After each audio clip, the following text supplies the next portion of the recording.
台中捷运一个细库的副站长，伫咧即个月11暗时，伫四维国小站的电扶梯分去，送病院也是救无倒来。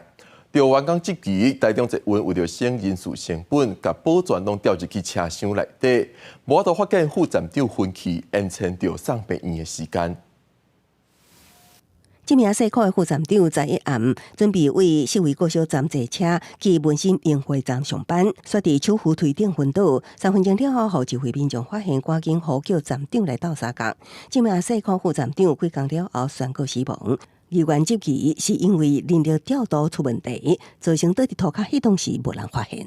这人员调度上面是哪里发生的事情，才把人调到哪里去，这是不对的。这应该是要补齐站内人员不足的问题。每次一发生事情，就是头痛医头，脚痛医脚，完全当作耳边风。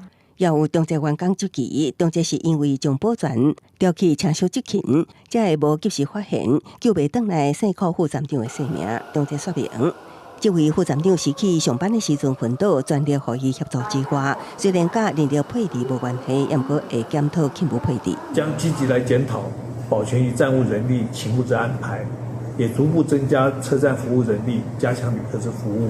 中捷强调，会以实际状况一步一步增加车站服务增权。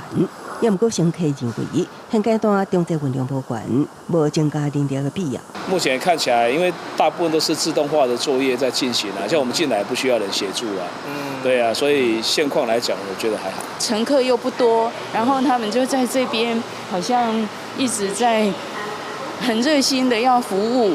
那我觉得这个是社会人力资源的一种浪费。